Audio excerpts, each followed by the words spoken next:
pleasure to be here, all the way from Portsmouth, not too far. I actually live in Petersfield along the way, which is even closer.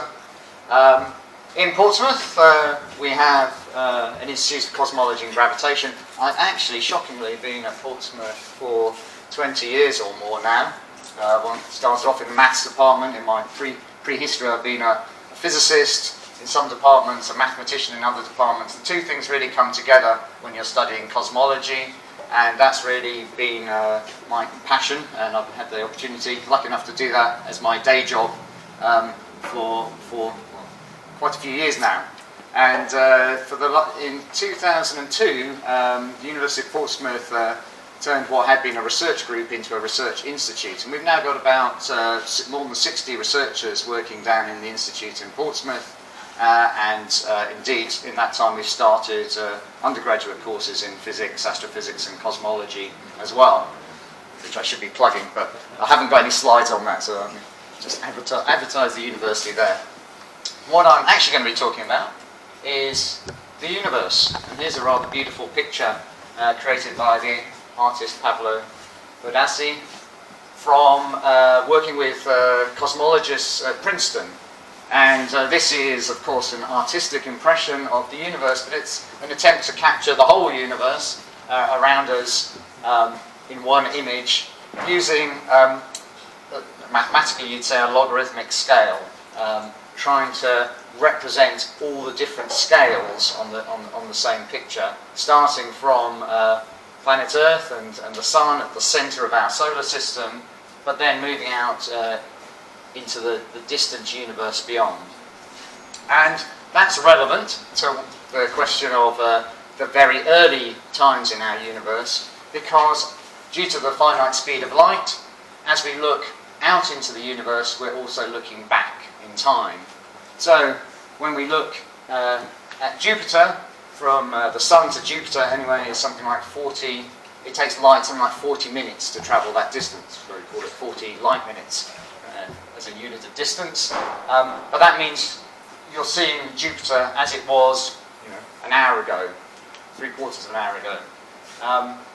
If you go out to the nearest star, you're looking at light that has travelled light years. And so the classic sci-fi unit of distance travelling between the stars is light years. You're seeing the stars as they were years, or distant parts of the galaxy, thousands or even tens of thousands of light years away. So in this image, although you see one or two individual stars, as you go further out into the universe, you see, in particular as you go out into our galaxy of 100,000 million stars, you're beginning to see just a smooth milky distribution that becomes the Milky Way.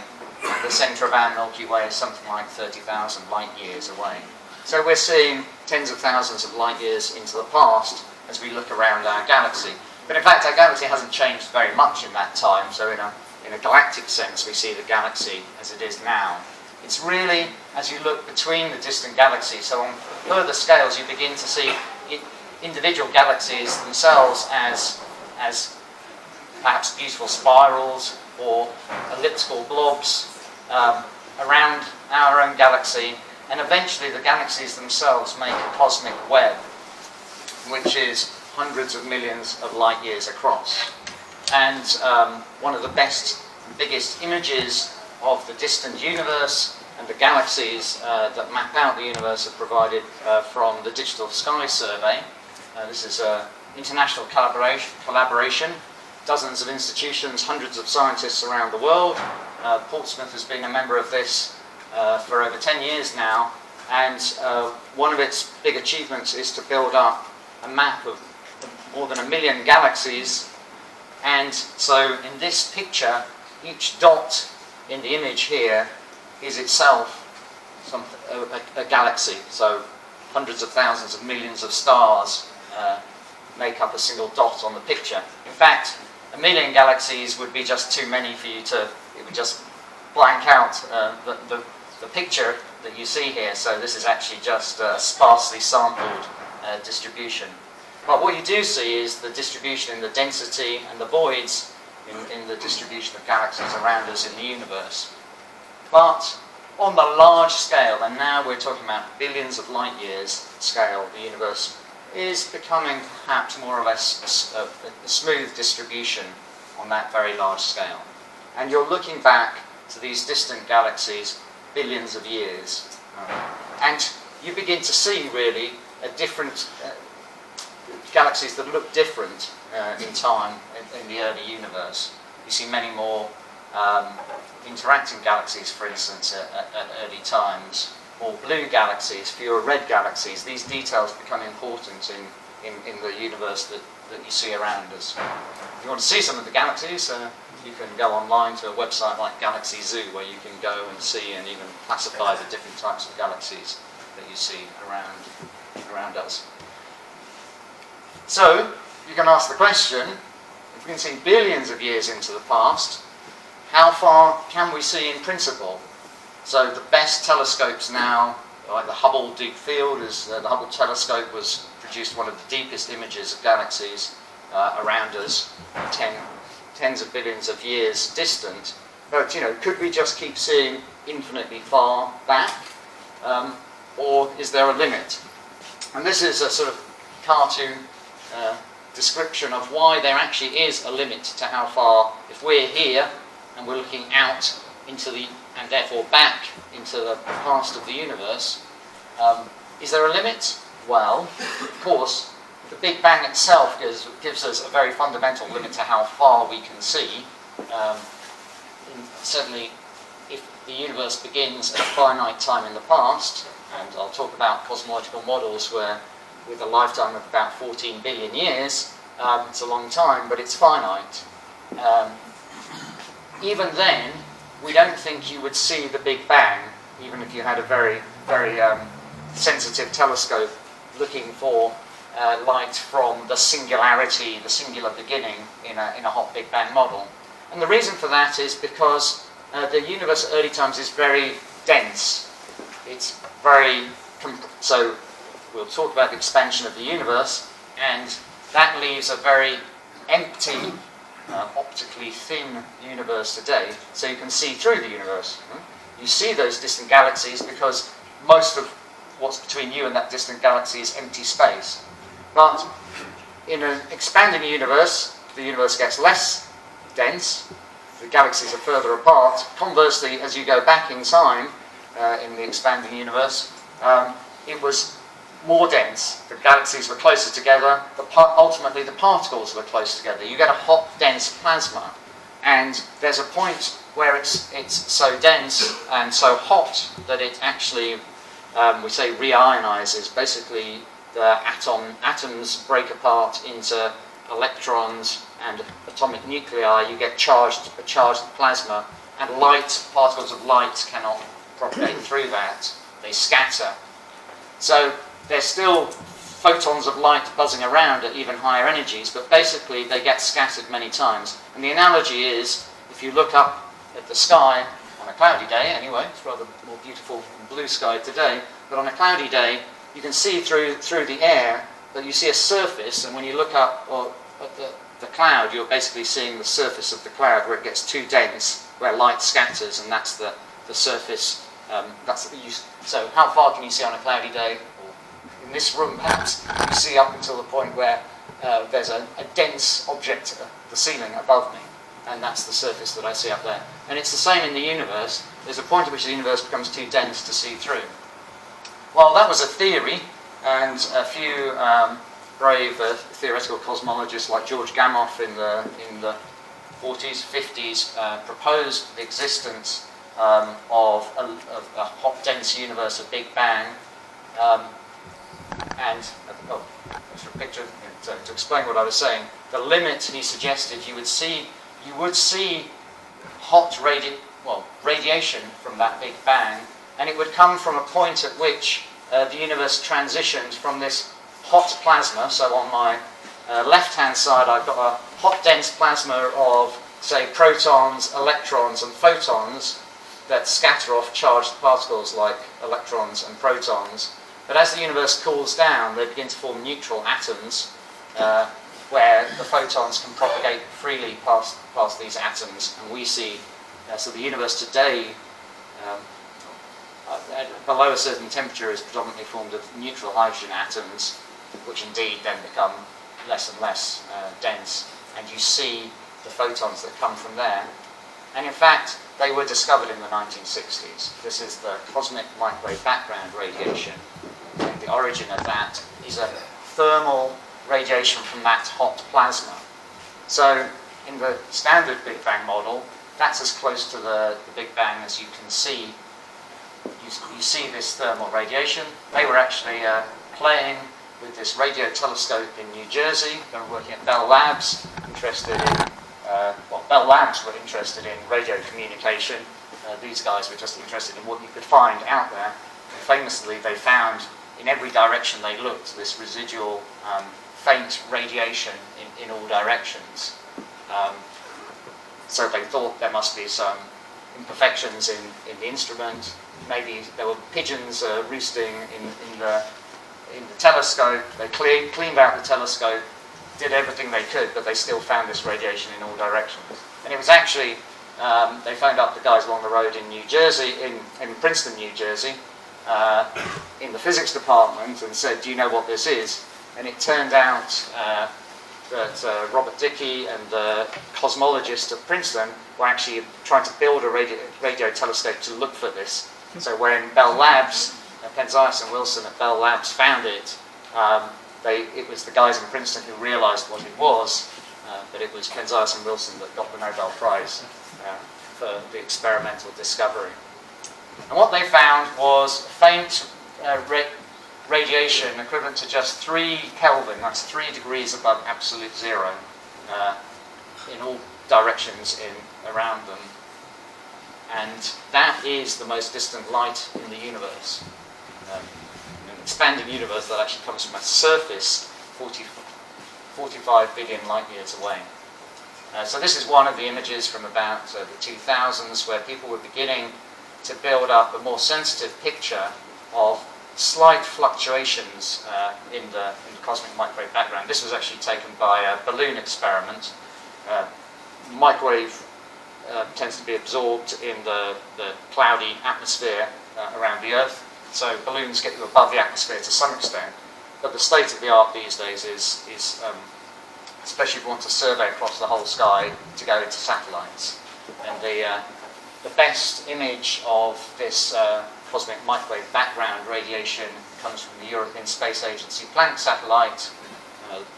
Final results from that just came out last year, and they have this beautiful picture at 9 different frequencies, the sort of microwave radio frequencies, and in it you see our Milky Way that scatters light, as we've seen on the previous image. But away from the Milky Way, at the lower frequencies here, you begin to see radiation and fluctuations in the temperature that we think originate right back from 14 billion years ago in that hot plasma of the hot Big Bang. So this is the whole sky, the temperature in the cosmic microwave background sky. Once you do your best to remove the galaxy and other messy contaminants, and you try to see the image of the radiation from the last, what we call the last scattering surface, 14 billion years ago, you see these slight temperature fluctuations. The sort of typical spots here are sort of lumps and bumps at about 1 degree across on the sky, and it's the important thing to realise that it is still 3 Kelvin or 2.7 Kelvin in all directions across the sky. But what you've brought out here is the contrast in that temperature at about 1 part in 100,000. So the early universe is almost perfectly smooth, the same in all directions, but there's just this fluctuations at about 1 part in 100,000. And we'll come back to that. So what I want to talk about then this evening is really how we interpret that and how we build models and indeed test models of the very early universe. So that radiation last scatters about 400,000 years after the Big Bang. So it's not a fraction of a second yet, It's a few 100,000 years, but on the 14 billion year time scale, that's the early universe. And the way we describe the evolution of the universe, in particular the expansion of the universe, is thanks to this gentleman, Albert Einstein, and his theory of general relativity. It really is a theory about the dynamical space-time, that space-time itself is a dynamical quantity. He came up with special relativity first. That's now seen as special because it's a simple, flat space-time. So what he did in special relativity was to realise that space and time were fundamentally part of the same four-dimensional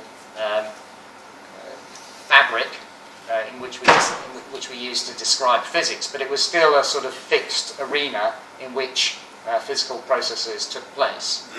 In general relativity, he realised that to make sense of gravity, you could make sense of gravity by thinking of it really as a curvature in space-time, and then having endowed space-time with curvature, he realised that it naturally had a dynamics of its own as well.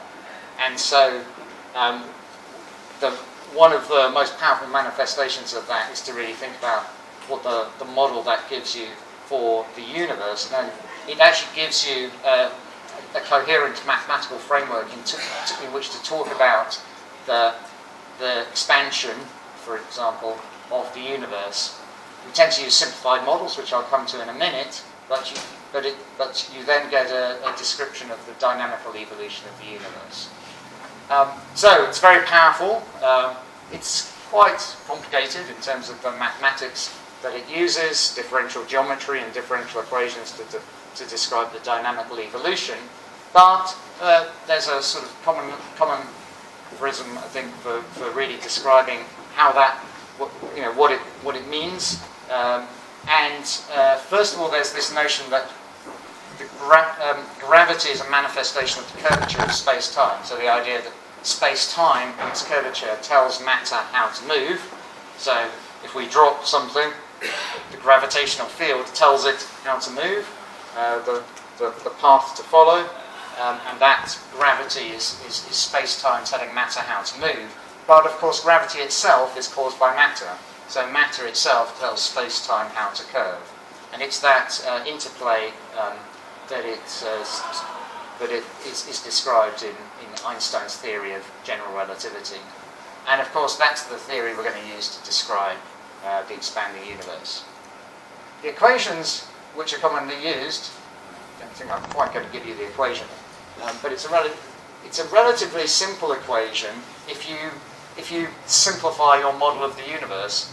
And this is the sort of picture that I carry around in my head when I'm thinking about the dynamical expansion of the universe. You think of a universe that is uniform in all places in the universe. And as you've seen from the picture, the evidence of the cosmic microwave background radiation, the universe seems to look the same in all directions. So it's an extension of that hypothesis is to assume that it's actually the same in all places, at least the same at a given time. So for instance, the last scattering, the cosmic microwave background radiation that we see has the same temperature because we believe it comes from all different parts of the universe at the same time. So we have the simplified model where the universe is very simple, uniform, like these disks here, and the only dynamics we need to then describe is as we progress forward in time, that the space becomes larger and larger. So, for instance, the distance between galaxies become larger and larger, and that explains what we see around us. On the large scales, the galaxies are moving away from us. But of course, that then in the cosmological context means that the density of galaxies, or indeed the density of matter, is diluted as the universe expands, and indeed the radiation, the photons in the universe are cool as they expand. And that's why the cosmic microwave background, I talked about this hot plasma, but then you see something which is a feeble thermal radiation at just 3 degrees above absolute zero. But it's the expansion of the universe that has cooled that radiation has cooled as the universe expands. And I've shown you this graph, and I should have shown you this cheerful chap at the top here is Alexander Friedmann, who's credited with being the first person to write down and solve the equations for the expansion of the universe in Einstein's model. Einstein famously wasn't looking for an expanding universe. He was a radical and original thinker in many ways, but it hadn't occurred to him in 1915 that the universe was expanding. The presumption was the universe had always been here, always would be here, and so he looked to find static solutions for his theory of space-time. It was only Friedmann, a Russian meteorologist who was playing around with the equations, who found a solution that was dynamical. And famously,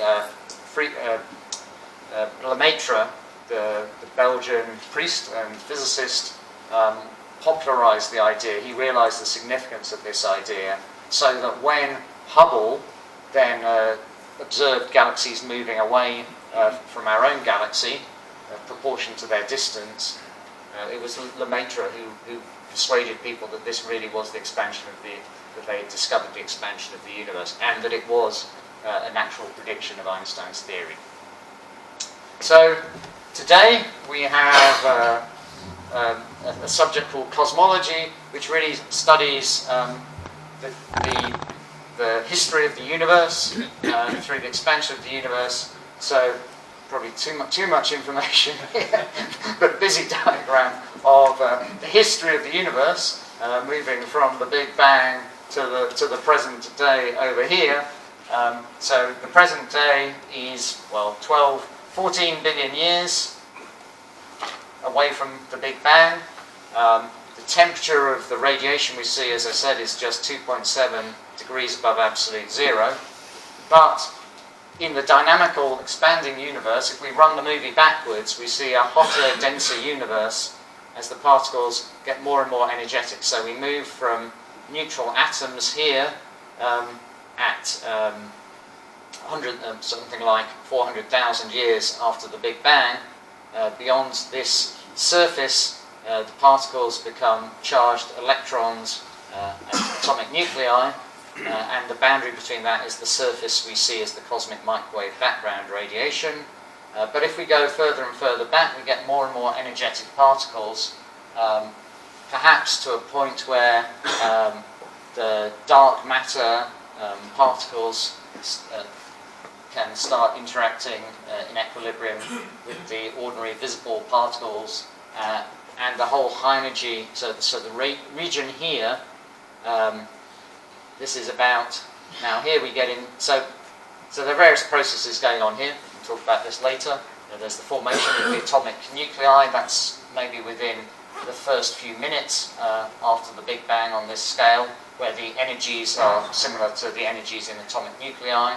But if we get down to, say, a time something like 1/10,000th of a microsecond, the energy of the particles in the universe, this condensed energetic universe, are similar to the energies in the highest energy particle accelerators on Earth today, in the LHC in CERN, for example. So as we go back before this time, the energies get even higher than anything we can create on Earth today. And so we're going into the regime of ultra-high energy particle physics. So the physics becomes uncertain because it's not been tested by experiments on Earth, but the universe we see today, we believe, comes from the physics at play at that very early times. So, if you're ready, I'll tell you a bit about that. So we have time for questions at the end, won't we? Well, we've run for 10 minutes, and yeah. We have questions after. Good. Because I'm happy to take questions and talk more about aspects of this if you want to come back to that. But the question I'm going to sort of finish off, I suppose, by asking is, so where does all this stuff come from? As I ask myself when I look at my dad's attic. But where are all the particles, where does the energy, the contents of the universe come from? Why does it look like what it does? As I say, the universe is very big. There's lots of particles So in the early times you had a very dense, very energetic universe. How did that arrive? And the idea I'm going to tell you about is an idea called inflation. And this now is, it's still some debate within the scientific community, but it's probably considered by most cosmologists the most likely answer to where all that stuff came from. It's really an idea that dates back to the 1980s. It was popularized by Alan Guth at MIT, a paper he wrote in 1981. But in fact, there was an earlier paper by Alexei Starobinsky proposing very similar ideas, driven in slightly different theoretical background. And Starobinsky was in Russia, Guth was in the US, so they weren't aware of one another's ideas initially. And this is an idea called, as I say, called inflation, and it's the idea of an accelerated expansion in the very early universe. And all we can be sure of is that if it happens, it has to happen at energies above those probed on Earth today. It is possible it could be associated with the Higgs mechanism. So the various high energy physics that we probe today. But from what we know about the Higgs particle and the Higgs field, it's not particularly well suited for driving inflation. So it may be at some much higher energy scale. Originally, Alan Guth himself thought of this as being associated with a grand unified theory at much, much higher energy scales in the universe. So this would have been potentially at a time something like, so the number which you probably can't see here is, it says something like 10 to the minus 35 seconds. So that's what, a millionth of a second after the Big Bang. And the size of our entire observable universe, which we worked so hard to get onto an image this big, actually the whole universe itself would have been perhaps as small as a centimetre across at that time. So it's expanded many times since then, and inflation is that process of the rapid expansion of the universe at very early times. And it's driven by a trick. So when I say potentially answers the question of where everything comes from, where all the particles come from, well, I've so far just said it's very high energy. But the other peculiar feature of it is it's very high energy, but empty space. It's an idea of vacuum energy that drives this. And the reason you can produce such a large universe is, if you've got nothing in the universe and it expands, then you've still got nothing. And whereas if you've got particles in the universe and they expand, well, you've got a lower density of particles, so the expansion of the universe slows down. If you've got nothing, you expand the universe, you've still got nothing. So and the crucial thing is, if that empty space has energy, then the energy density it has is the same after it's expanded twice, or 4 times, or 8 times, as it did at the beginning. And so you get an expansion that just continues undiluted when the expansion is driven by empty space itself. So this is a different kind of empty space from how you think of empty space, as empty space having no energy. But for most of physics, you don't really know what the energy of empty space is. You only know about energies when you change the energy of something. You can get energy out of an atomic nucleus, perhaps, when you break it. So you notice the change in energy in an atomic fission, nuclear fission or something like that. But the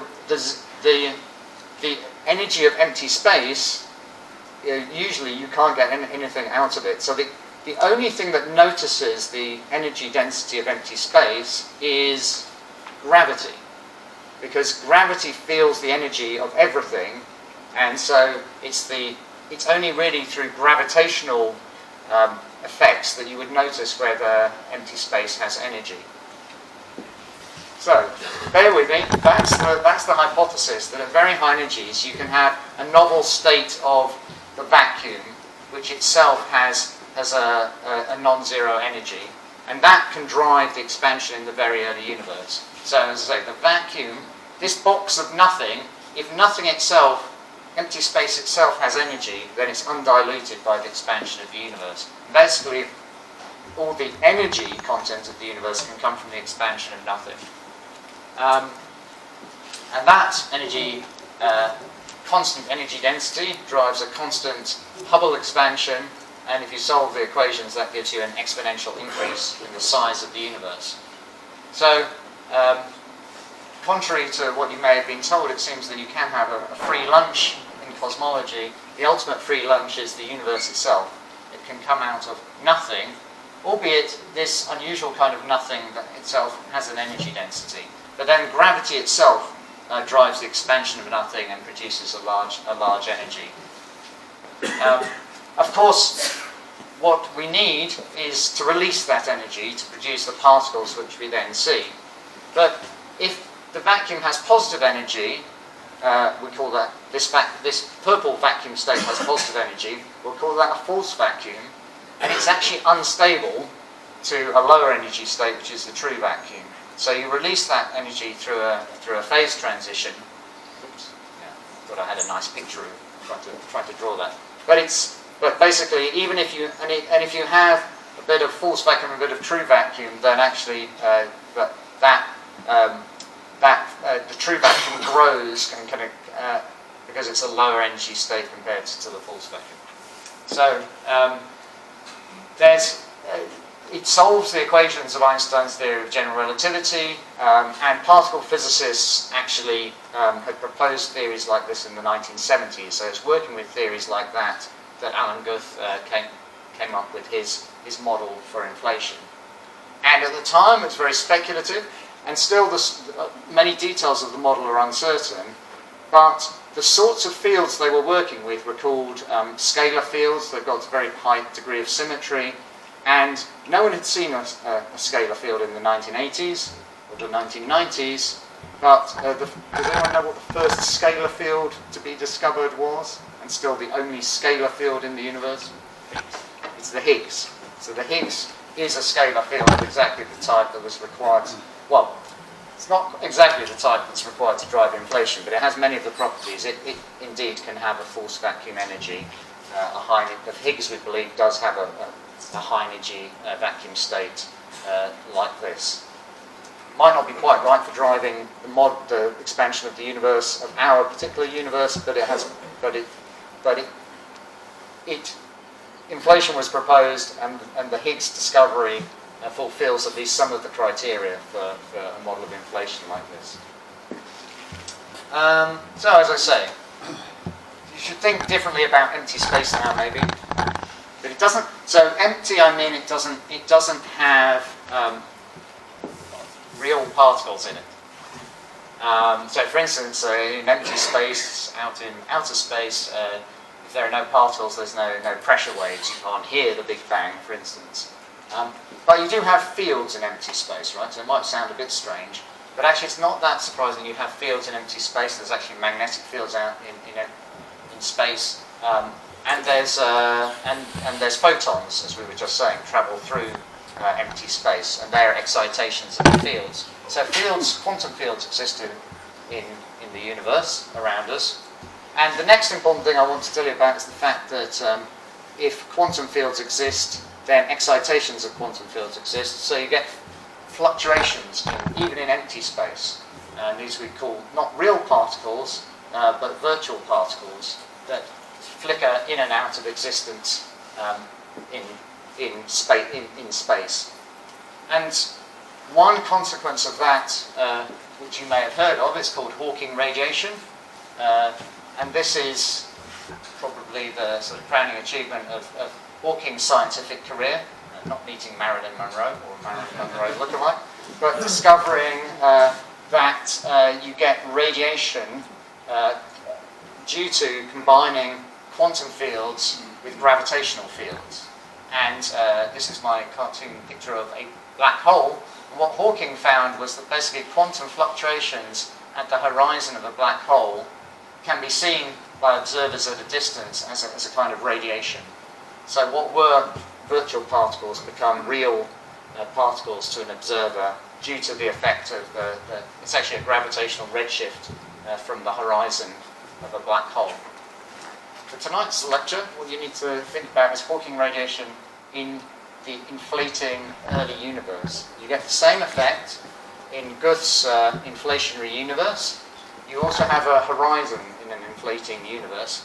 The horizon, there's a limit to how far you can see. So light can't escape from inside a black hole, so you can't see inside a black hole. In an inflating universe, you have a different kind of a horizon.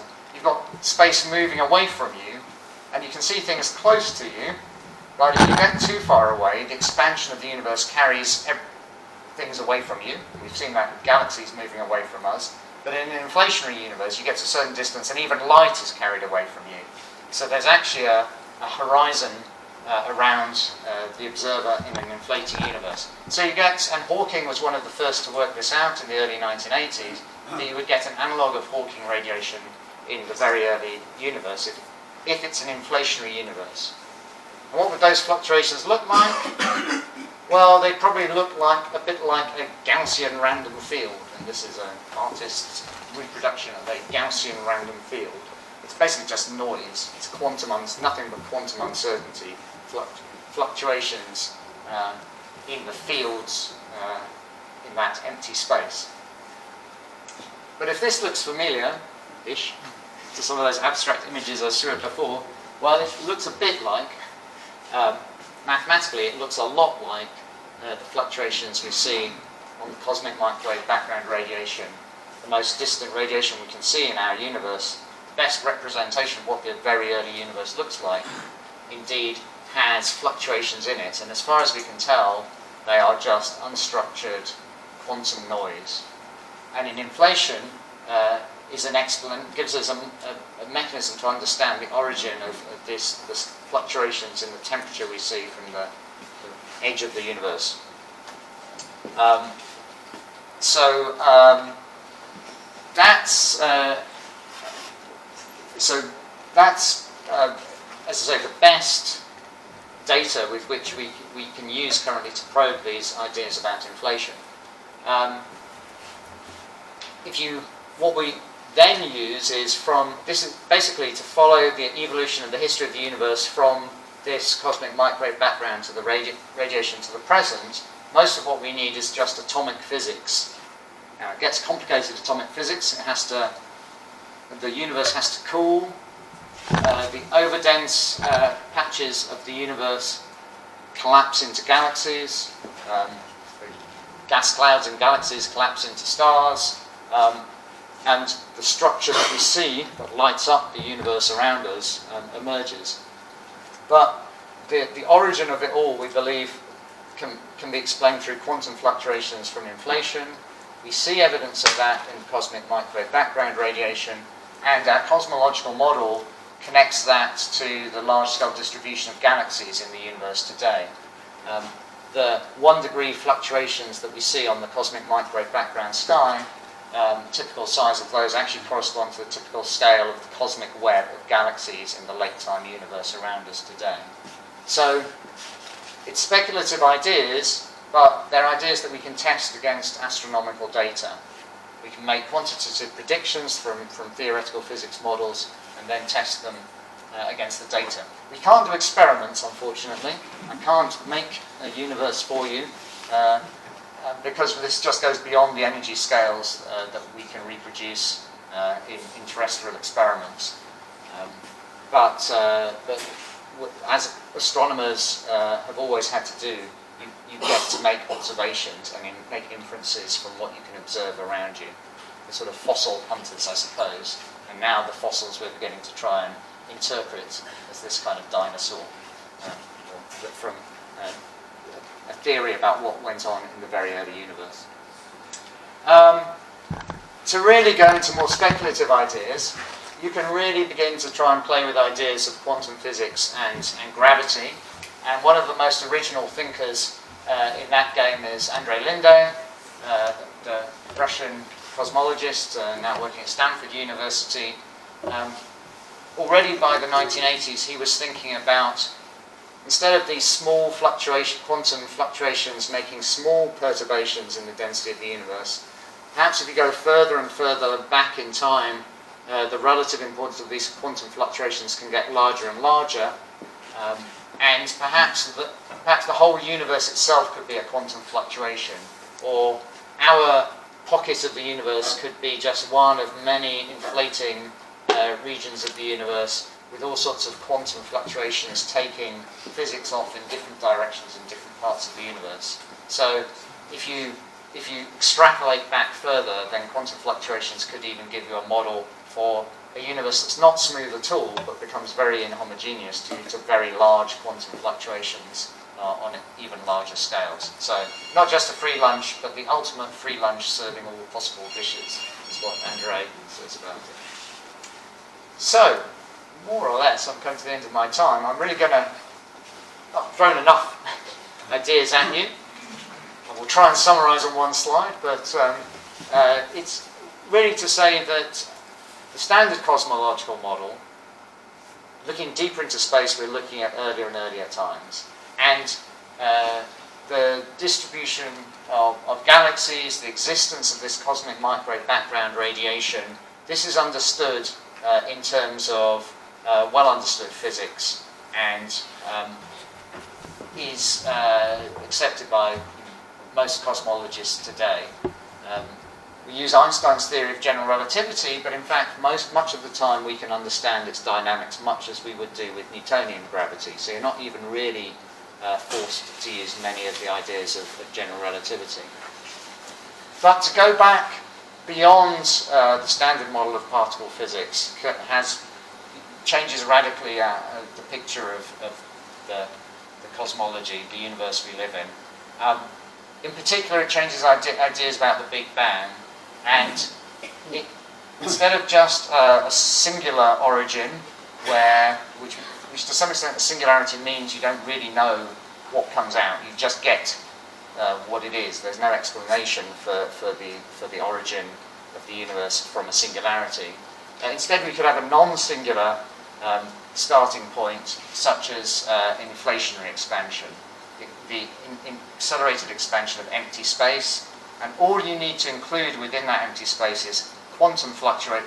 The inevitable quantum uncertainty gives you fluctuations and therefore structure overdensities and underdensities in the universe. And that picture seems to be consistent with that very simple picture of the cosmic microwave background radiation, and therefore our best picture of our universe in early times. We can quantify that in mathematical models of the very early universe, and we can test those models against the data. And as new experiments go up, they're probing the ever more distant universe, or details of the cosmic microwave background radiation in particular, in ever more detail, and the statistical tests are what we use to compare different theories of the early universe. So it's very much a work in progress, and I'll be happy to answer questions about that later, but if I've given you enough ideas to think about, I'll finish my talk on the very, very early universe. Thank you.